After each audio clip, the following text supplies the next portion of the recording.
Today I am telling the story of Peter Breaks Through. The Darling family lived in London. Wendy was the oldest of the Darling children.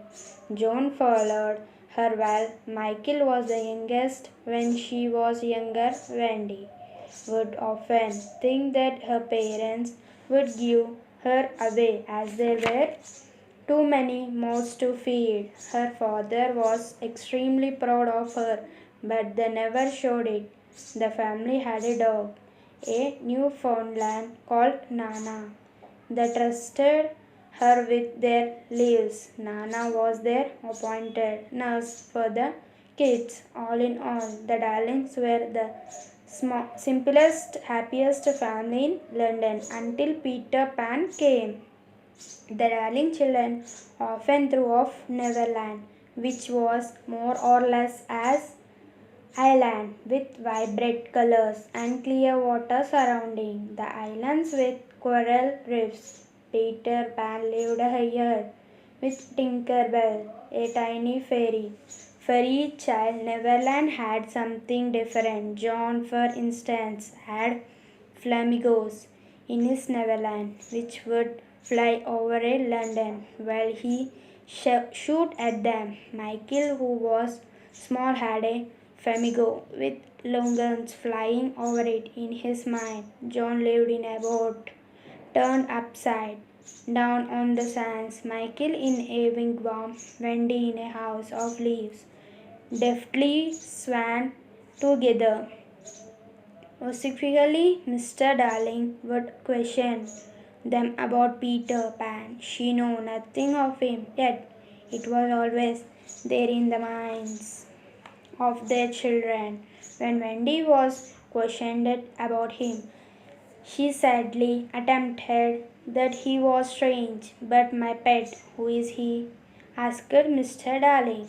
Peter Pan mother replied, Wendy. He's, he has not grown up at all. He's just my size. Wendy said this with a lot of confidence, like she knew it for a fact. When Mr. Darling told her husband about this, he just laughed it off and told her to leave the children to their imagination. It will go away. He assured her, but he did not, and soon Peter Pan gave Mr. Darling quite a shock. Quite often she would find dry leaves in the nursery. They were not there when she put the children to sleep. There were also muddy footprints on the floor. Wendy just shook her head and smiled at this. It's Peter again? What do you mean, Wendy? He never wipes his feet, Wendy said. She explained frankly to her mother that she thought Peter sometimes come into the nursery, sat at the foot of her bed, and played his pipes for years. Somehow she was always asleep, and even though she did not see him while awake, she knew it was him. What nonsense! No one can get into the house without knocking, argued Mr. Darling. Mother, he uses the window. The nursery window is there. Close up, Wendy. She found dry leaves. Never the window, Wendy. Found this natural, and Mr. Darling found it had to dismiss. The very next night, the leaves of Wendy and her brothers were going to change forever. Thank you for watching this video.